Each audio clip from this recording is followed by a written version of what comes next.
Bonjour à tous, et bienvenue sur Vérité Cachée, la chaîne où l'on décortique les histoires profondes et méconnues des plus grandes figures de notre époque. Aujourd'hui, on s'attaque à une figure emblématique du rap français. Un artiste mystérieux, puissant, souvent critiqué, mais dont l'influence dépasse largement les frontières de la musique, Jim.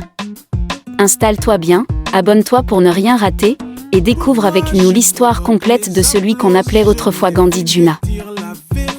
Gims, de son vrai nom Gandhi Djuna, naît le 6 mai 1986 à Kinshasa, en République démocratique du Congo. Il est le fils de Djuna Djanana, un chanteur connu du groupe Viva la Musica de Papa Wemba. Mais malgré cet héritage musical, Gims grandit dans une extrême pauvreté. En 1988, sa famille fuit le pays et s'installe en France, en situation irrégulière. Il passe une partie de son enfance dans des foyers d'accueil, sans papier, dans des conditions très difficiles. Ce passé va forger en lui une volonté de faire. C'est au début des années 2000 que tout bascule. Gims rejoint le collectif Section d'Assaut, formé à Paris avec Lefa, Maska, Barakadama, Black M, etc. Le groupe fait ses armes dans l'underground, entre freestyle, mixtapes et battles de rue. Gims se distingue très vite, voix puissante, texte percutant et capacité à chanter et rapper. Mais c'est en 2010, avec l'album L'école des points vitaux, que Section explose.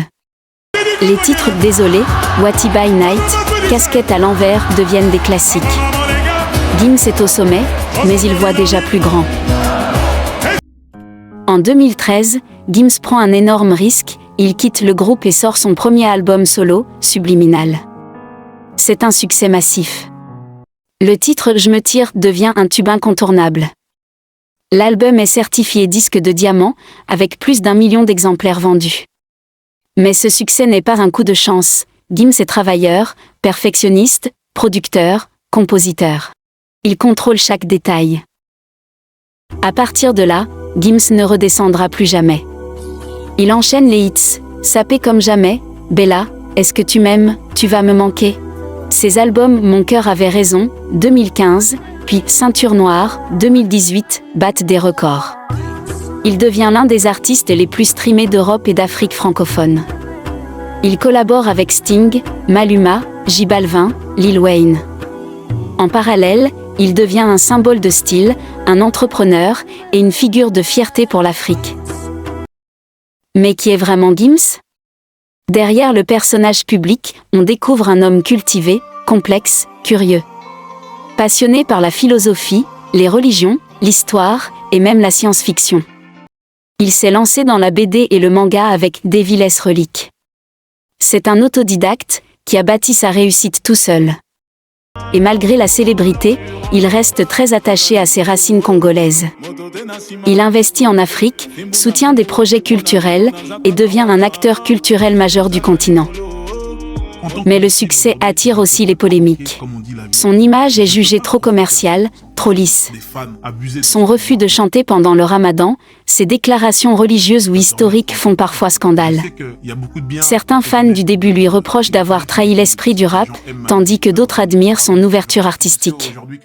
Gims, lui, reste discret dans les médias et toujours caché derrière ses lunettes noires. Un personnage mystérieux, presque insaisissable.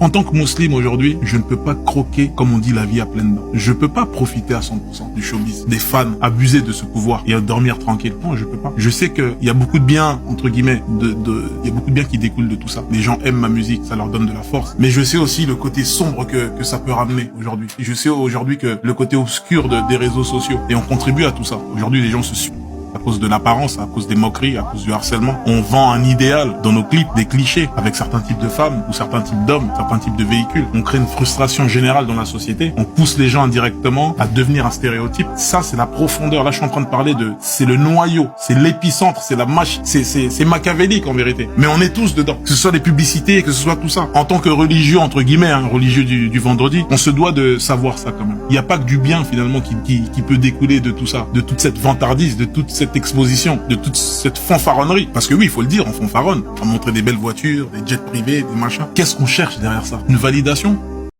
Aujourd'hui, Gims fait partie des plus gros vendeurs de l'histoire du rap français.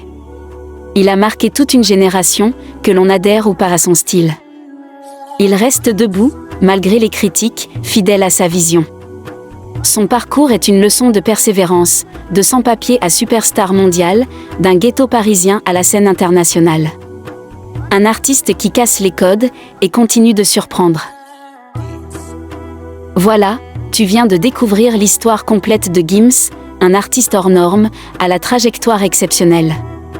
Si cette vidéo t'a plu, abonne-toi, like et partage pour soutenir cette chaîne 100% indépendante.